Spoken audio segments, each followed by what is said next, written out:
Okay, so I'm here with Megan Morrison, and Megan and I are quite close with each other, as if you can't tell from the fact that we are less than 6 feet apart.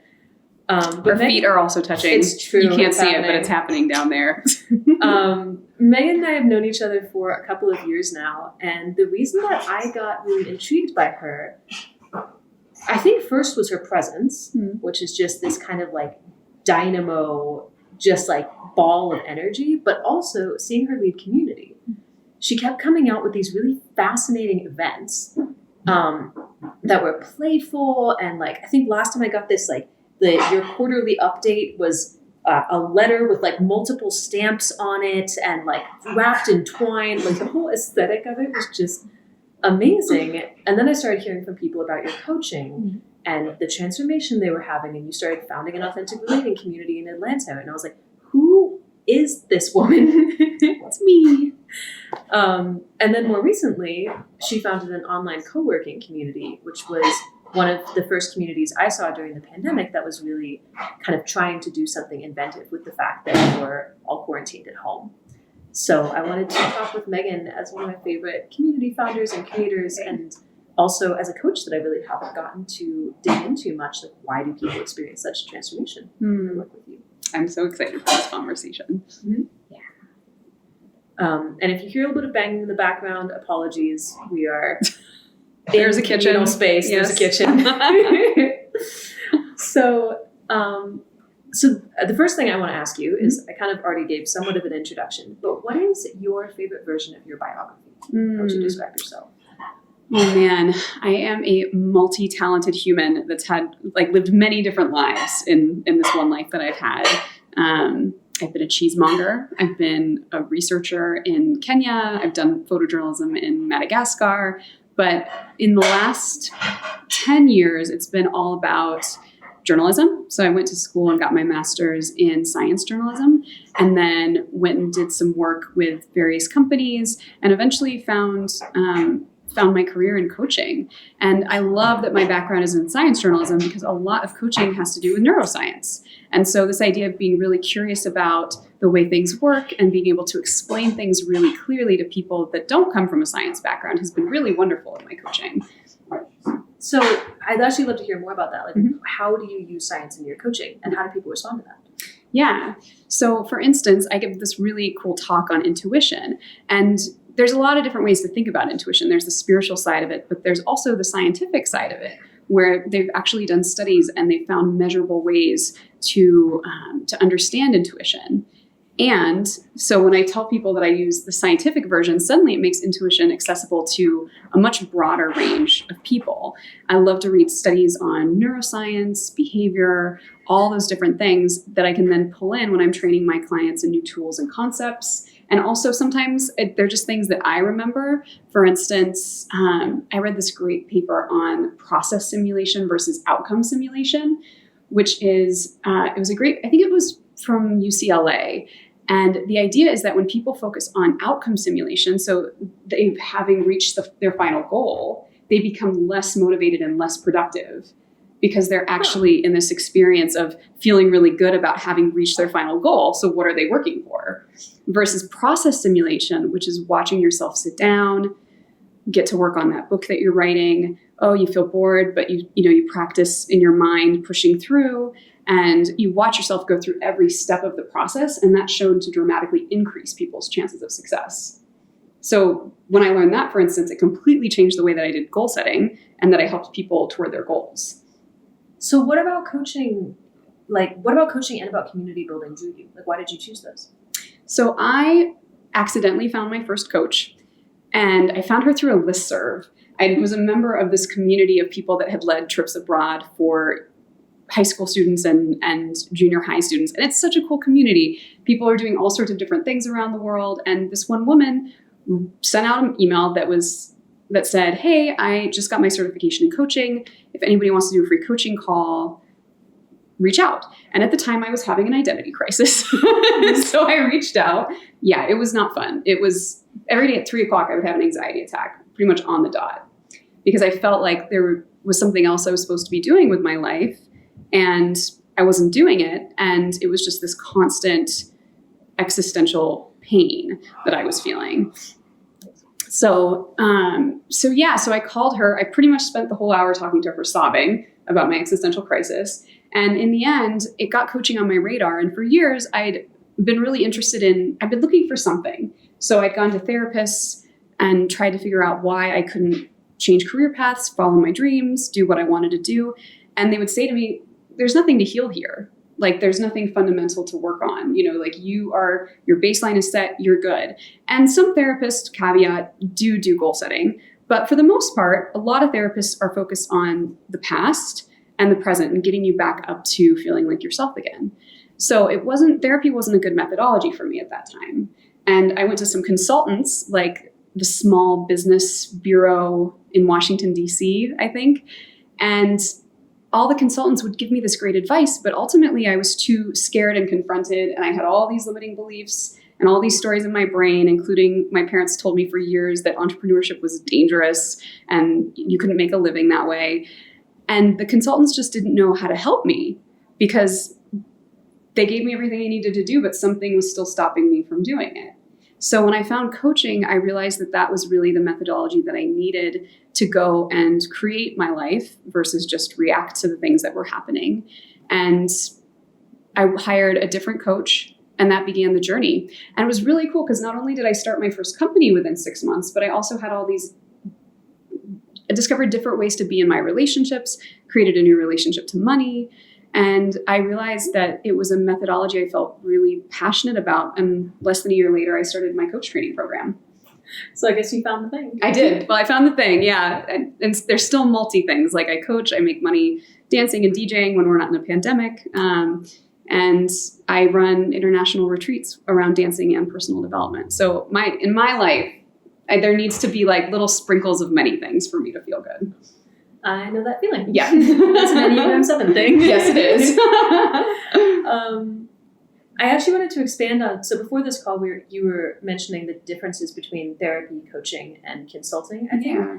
I imagine you just gave a little bit of what you would say, but what else do you see as the differences between those? Yeah. So just to recap, therapy is typically, not always, typically a past and present conversation where you're looking at what happened before, you're working through healing, you're working through trauma to get back up to your baseline and feeling good. Consulting and coaching are both present and future-based conversations. So with consulting, you're looking at where you are now, where you want to be, and how to get there. And the consultant is seen as the expert in the relationship. So they give you advice, they tell you what to do, and you can apply it or not. And with coaching, it's a present and future-based conversation, but the coach is seen as a partner to the client and facilitates an exploration of where you're at, where you want to be, all the things that are in the way. And we also train clients in tools and paradigms that can really support them in coming at their goals in a different way that fundamentally changes how they think and approach their lives. So it's really cool because good coaches want the client to get the tools, apply them, and then be done with coaching. They get to move on. And, granted, I've worked with a coach almost every week for the last 6 or 7 years. I'm still learning and up-leveling, but, I feel like each level has had something new for me. And I've worked with several different coaches, so I get to learn from new, amazing people all the time. So what are some of your favorite ways to coach? Like, what are some of the things you do? I love coaching so much. So the 3 methodologies that I use are ontological, facilitative, and somatic. So ontology is the study of being, because success isn't just about what we do, it's about who we be.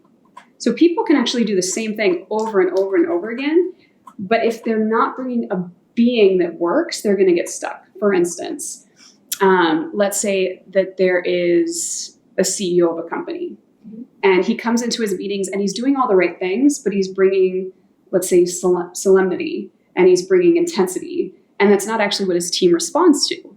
So if we can shift the way he shows up to bring more levity, to bring more openness, curiosity, he can do the exact same things but get dramatically different results.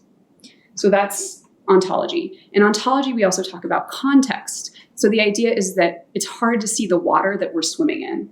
Like we have different lenses that we wear all the time that color and influence our interpretations of the things that are happening. And oftentimes those default lenses won't actually take us where we want to go. they stop us. So for instance, if I have a lens of scarcity and I'm trying to up-level my business, it's really going to get in the way of me investing in my business in the way that I need to. So that's ontological coaching. Facilitative coaching is good old accountability. You want to be here, or you're here, you want to be there. And so what are the milestones? What are the steps to actually take you to that goal? It's also checking in with people, setting up accountability structures with my clients, but then also having them create accountability structures and relationships outside of the coaching relationship so that they can move on and be supported, and also challenge any barriers they have to being radically supported, which most people are not used to the amount of support they need to up-level their lives. And then the last type of coaching is somatic, which right now is the one that I'm geeking out about the most, because more messages go from your body to your brain than from your brain to your body. So it's good to check in as you're working on something that's challenging you or fears coming up. If you're collapsing, for instance, it's just like a very basic example. It is sending messages to your brain, versus if you're expanding, like that's also sending messages to your brain. And I even felt different in that moment where I expanded. So it really, you watch for these minute things when you work with people. And recently I've really committed to only working with people on video because they're just things I can't catch on the phone that have to do with the body. And so, you know, it's amazing, like people will turn away or they'll look up at a certain moment or they'll collapse a little bit. And if you just point and say like, what happened there? Like all this awareness comes up around it. It's really fun. Yeah, I can tell how much you enjoy it. I really do. So what are some of your, actually, where do I want to go here? I'm curious about coaching, but the thing that I keep getting curious about with you as well, maybe this is just because I'm into it as well, as community building. Yeah. And especially like one of the things I found coolest is the virtual co-working community you do. Yeah. And so how does co-working work online? How have you built that community? Like what have you done to foster it? Yeah. We got really lucky with the virtual co-working community because earlier this year we got covered in the New York Times. And so that was really fun. And we got a cool influx of folks that were really awesome based on that. For the most part, though, what I've realized, well, let's back up and let me just tell you what it is, because some people don't really understand what virtual co-working is. It's a new concept. So you've got to train folks on what it is so they can understand how it works. Essentially, you hop on a call with a facilitator and a group of people. And the facilitator says, Sarah, what are you going to accomplish in the next hour? And you tell that person exactly what you're going to do, what items you're going to knock off that to-do list. Mm-hmm. And then they'll also ask a question like, what's the attitude that you'll bring to this task? Or what's one distraction you'll get rid of in the next hour? And you list it, they put it in the chat, everybody else shares what they're going to get done, and then everybody mutes and stays on video and starts to work. And it sounds simple, but there's something about it that increases people's productivity dramatically, which is really cool because it's cheap, it's easy, it's an easy recipe for success. Mm-hmm. And then at the end of the hour, the facilitator checks in. So everybody comes off mute, they share how they did, and then sometimes we do a wrap up of like a round of gratitudes or a sentence stem and just get a little connected. But where I've really found the most joy in the community recently is we've been doing authentic relating games once a month. Because you don't get to know people when you're co-working with them. And as you start to get to know them, it increases that sense of accountability. And also it's just, they're just awesome people in the community and you want to know them better. That seems like kind of a key point of being a community leader is you have to like people. Yes, you do. For sure. It's always hard to be serious with a cat tail in your face. So I'm thinking about you getting your community interviewed in the New York Times. And I've noticed that you have a special gift for getting interviewed by cool people. Such as yourself. Yeah, sure. But the New York Times and the book that you just put out, the Dance Anthology, and since I know that there are leaders and facilitators out there watching, and that one of the big things for us is how do we get the word out there? How do you go about that? Generosity, a lot of times. So it's so funny the way this happened because I can't remember how I met her. A woman came into the community, I think based on a relationship I had with another person. She was a friend of a fellow coach. Mm-hmm. And she was lovely. Her name is Olivia, mysterious last name because I can't remember it. And she lives in Berlin, but she's British. And she was awesome, loved her. And I remember initially, she wasn't sure about the community. And I was like, should I give her a free month trial? I don't know. And I was like, you know what? She's going to love it. I'm going to give her a free month trial and, she'll stay. And she did. She loved it. She stayed. And as soon as the pandemic hit, she saw an opportunity, which was that we were doing virtual community in a way that other people hadn't started yet. And so we were uniquely equipped to continue community in a way that worked during the pandemic. And she said to me one day, hey, I'm going to write an article about the co-working. And I was like, that's nice. Like, great. And she interviewed me. About a week later, she messaged me and she said, hey, just so you know, the New York Times is going to publish this article that I wrote, which I had no idea she even wrote for the Times. And I was amazed. And she said, so you may want to prepare your website over the weekend so it doesn't crash. So cool. It was really cool. It was really cool. And I think that when it comes to getting publicity, it's funny. I hired this ridiculously expensive PR company to cover my book. And I also secretly wanted to see if I could outperform them, which I have. But I found that one is working your network. So after I published my book, I went online, I looked at all the people I knew on LinkedIn and created this massive spreadsheet of like, this is the publication, this is the person, this is what I want to pitch to them. And there are probably at least 200 entries. Mm-hmm. And just people that were connected with different publications? Yeah. So I would put in like, the Huffington Post, or I'd put in the New York Times, or I'd put in Dance Magazine. And then it would pull up all the people I knew that I was connected to. Oh, cool. Yeah, it's great.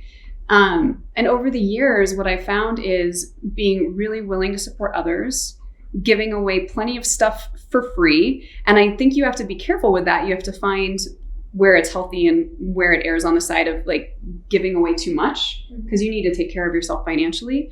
But, giving free trials, supporting other people, spreading the word for them when you can, and it comes back to you. So for me, it all comes down to people and finding the people I genuinely enjoy, and then being willing to ask, because all you have to do is ask. It's pretty amazing, really. People say yes all the time.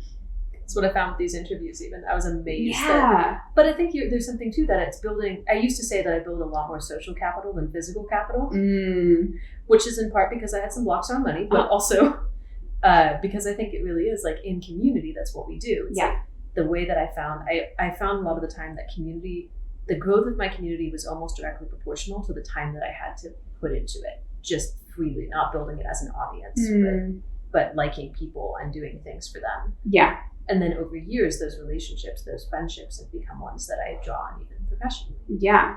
I mean, you did it with me too. Like when you get in there and you be awesome. And then when you're like, hey, would you like to do this with me? You're like, oh, like Sara Ness wants to do something with me. It's like a total treat. I felt the same. It actually, like you inviting me here led to me writing this article 2 days ago on community. And I kind of tried to define like, what are the precepts that distinguish a good community from like a really, really good community. And one of the ones I put is competitive contribution. Yeah. That you're like trying like, oh, I got there first. Yeah. So because people have given so much to you that you're almost competing for what you can give back. Oh, that's so cool. I love that. What do you think has allowed you to keep up that spirit of generosity? Because I imagine there are times where you're just like, I am so tired and I just don't even, or I'm struggling in some way. Yeah. I think it really is about staying centered in and present to your commitments over your emotions and also over the circumstances. So when I think about how to do my best work, it's the more that I make decisions from my commitments and the less I make them from emotions and the less I make them from circumstances, the better things come out. So it takes a lot of self-care and a lot of work to continue to do that, because sometimes you're just having a shitty day and you don't want to give away a free subscription, because fuck you, it's like you pay for it.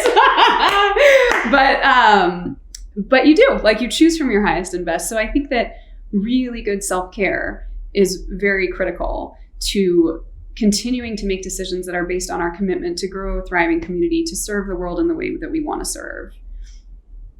Yeah. What I love about that is like there is a lot of the time I get a question about what is authenticity. I'm like, well, if I feel this thing, but I'm not doing this thing, does that mean I'm being authentic? And what you seem to be saying is like, I might not always feel like it, but like, what are the things that I've said yes to? And you also seem to have a really good balance of kind of like what I consider masculine and feminine integrity. And masculine is like, I'm going to go with my word, and feminine is like, I'm going to go with my feelings. Yeah. I actually would love to hear a little bit more, like, how do you honor your feelings? Like, how do you practice self-care such that you can keep your word? Because that's a big part of coaching, right? It is. And I have to say that growing my feminine integrity, it was a growth edge for a long time. I was really rigid for a lot of years. And as I've leaned into more of that yin integrity, it's opened so much up. It's been so wonderful. And just if you're watching and you're not sure what I mean by that, so the masculine integrity, yang integrity, is the idea that you do what you say you're going to do, no matter what. And that is a muscle that I think it's great to practice. Like, we don't want to be a one-trick pony as a leader or a human. And typically people are either comfortable with that or the yin energy, which is the idea that you say yes, but if something else feels right in the moment, you can change it. So you may actually break your word, but you're in that moment, you're following something that is theoretically higher or feels more right to you. So two different types of integrity. Mm-hmm. And one of the things that really brought this to light for me was being in the Dominican Republic and living there, because they're so good at yin energy. They're just like, oh, I don't feel like it anymore, so I won't. Well, that must have been fun for you. Oh God, it was rough. It was real rough initially, but it really gave me permission to put down perfection, go with the flow. I knew that if I decided to change my mind, no one would care. They might have changed their mind, so, might as well. And the way that I take care of myself, I don't always do it perfectly. I am still a bit of a workaholic because I like what I do. And I find that the more generous I am with myself, the more generous I am with others. So like, I fill my cup, and when the cup runneth over, like, people get the run over, So massages pretty regularly, eating good food. I have a really intense sweet tooth, so this one's hard. But when I am nourishing my body, I have so much more energy, which means my energy cup is full and it's running over a lot, and I can give a lot. And people have like kryptonites with their self-care. For me, it's my eating. I did eat some cake before this interview. Actually, you left 2 cakes at my house. I did. Thank you. I did. Because I knew I would eat them. We made quite a dent too. Yeah, that's true.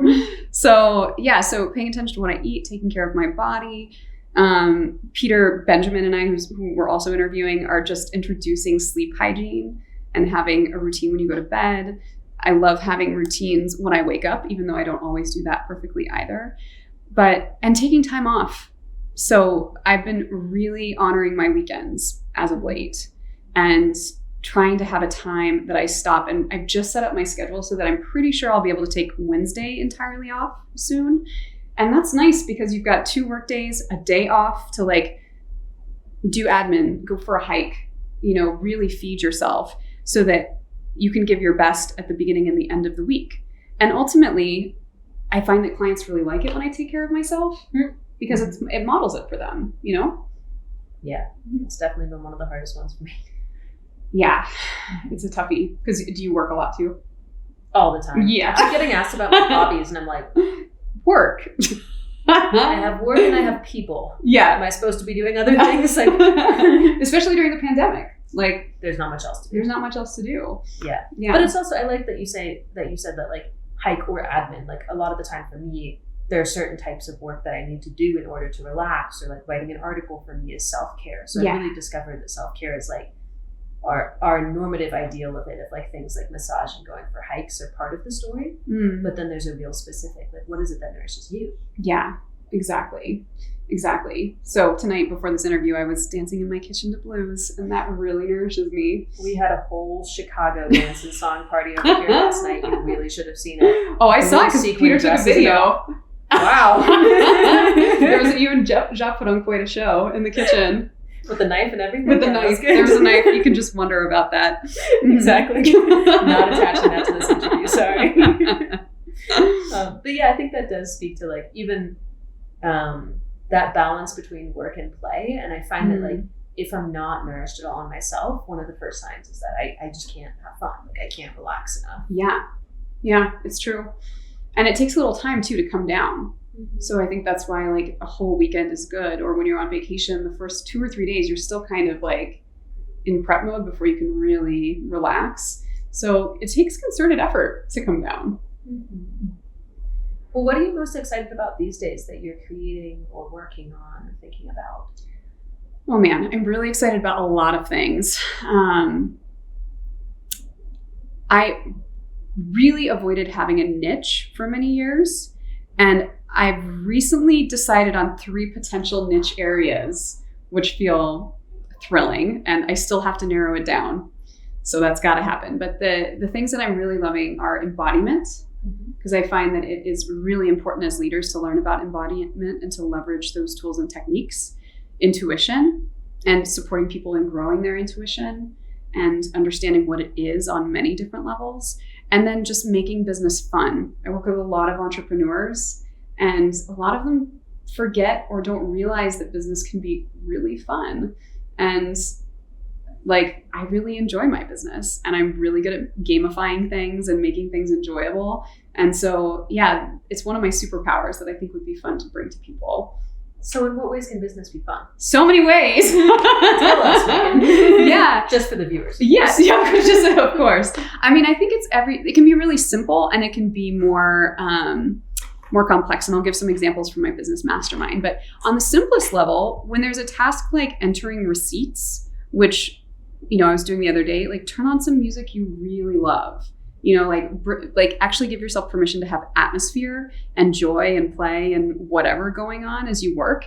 It sounds so simple, but you forget when you're like, I'm going to enter receipts now. You just forget to do it. And then in other ways, you can gamify things. So for instance, when I work on visibility with my fellow entrepreneurs, we have like a little healthy competition where it's like, all right, Facebook Lives for 30 days in a row. Who's going to do it? How can we do it? Can we support each other and brainstorm different ways to like different ideas? And one of the ways that I'll brainstorm different ideas is I'll have people give a word. Like they'll be like pickle. I'll be like, all right, we're going to brainstorm 50 ways that you could talk about pickles in Facebook Lives in like less than a minute. We'll be like, why is life like a pickle? Why is the trajectory of your career like a pickle? Like how are pickles and crises similar? Like how is sauerkraut a metaphor for totally your cultural takeover of your business world? I don't know, that was weird. No, but it's true. Like we could actually answer that prompt together. So it's funny how when you have this crazy thing and you just brainstorm a bunch about it and let yourself riff and play and get out of that space of there's one right answer, it suddenly becomes a really good time, because who doesn't want to do a Facebook Live about how sauerkraut is like your business takeover, I mean, it might have to happen. It sounds crazy, but it works really well. I can hear my Ashkenazi ancestors being like, yes. Yeah.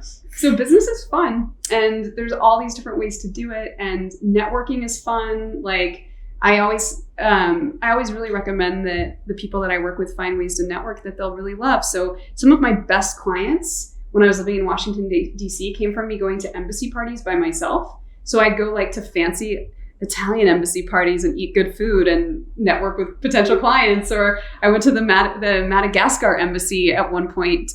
I don't even know what was happening, but I met this wonderful woman who became another business client of mine. So I was just like out eating good things, meeting new people, and like bringing in business. Like it was fantastic. See, I think that's one of your networking hacks. Just like, if you can wear a good dress to it, it's probably a good idea. Yeah, totally. Yeah. Okay, so as still going? Yeah, cool. I want to ask you the last question about books and resources, and I'm curious if there's anything else you want to speak to before we go. I'm just really enjoying this conversation with you. Yeah. I was in a terrible mood before this. Business is fun. Yeah, something that I always forget is like it's like there's a relational space with business, and there's like a certain person that I feel aliveness with, and there's a certain frame of conversation, and being kind of selfish about that, and also letting myself lean into it, and not knowing what's on the other side is almost always helpful. It's another way to make business fun is like, are all the people that you're working with, we just started playing footsie again, by the way. Haven't. We have to show the feed at some point, or they're just going to it's true, they're going to wonder. Like, is every single person that you're working with a full body hell yes for you? You know, some people suffer through business relationships that just zap them of energy and suck and like kill their creativity. And we don't have to. Yeah. Well, I'm glad you're not one of those. Me too. Okay, so last question is, what books and resources do you feel like you'd especially recommend to folks who might be watching this, who might be facilitators, coaches, community builders? So many. So some of my favorite books as of late, Never Split the Difference by Chris Voss. Oh, yeah. You've read it? Oh my God. It's so good. It to my brother, and he loves it too. It's so good. Yeah. We use it all the time. And in one of my mastermind groups, we've started working with each other to craft emails in the style of Never Split the Difference. And we like challenge each other. So it's a book that was written by a retired FBI agent who helped the FBI revamp their hostage negotiation practices after like a bunch of people died. Like the FBI was not good at hostage negotiation. And now they are, luckily, for all of us. So he shares his best techniques as a negotiator, and they're techniques that you can use in business with clients, at the airport when you're trying to get a flight changed. They're incredibly practical and really helpful. So that's one. Another book what other books have I geeked out about recently? Profit First, I recommend to all of my clients who are entrepreneurs and business owners. Incredible book about how to keep your finances simple and about how to pay yourself, which is critically important. I also recommend other books I've read recently, Purple Cow, which is about standing out in marketing. Ask Gary Vee, which is so much fun, but you have to get the audiobook because he talks 100 miles an hour and it is so entertaining that he just spills wisdom. Like that's how I figured out one way that I'm going to market my book, which is when he releases his book, he locks himself in a hotel room for 2 days and just emails people directly and asks them to buy it, essentially. And he's had a bunch of bestsellers. So Ask Gary Vee. And I always recommend Getting Real by Susan Campbell. And there's probably a million more, but those are just a few. Aw. Yeah.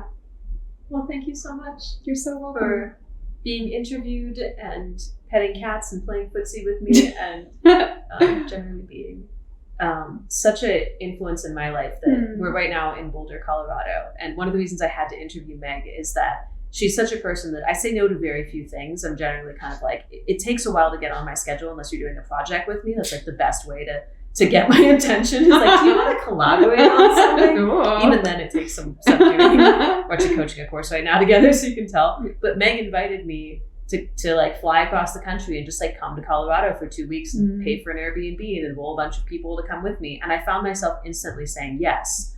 And I was like, what magic spell? Because we don't spend a lot of time together. No. And somehow I just automatically wanted to say yes. Done. Yeah. And I think it is something about that generosity that like you've extended that, and that even in like coaching the first version of Facilitation Academy together, Meg's been one of the best collaborators I've ever had because she's always down. Like whenever she has time, she's always a yes to helping, even if it's like above and beyond like the coaching pay, or it's just like if it needs to be done and if it serves the relationship and if it serves the people, you're a yes. Yeah. That's like my gold standard. Cat number 2. Indeed. 2 cats. There's 4 of them, which is the other reason I'm in Boulder right now. Airbnb with 4 cats. How can you resist? Yeah. All right. Thanks, Matt. Thank you. Bye-bye. Bye, everyone. He's a kitty. Hello, kitty. I can't turn it off because I'm too busy being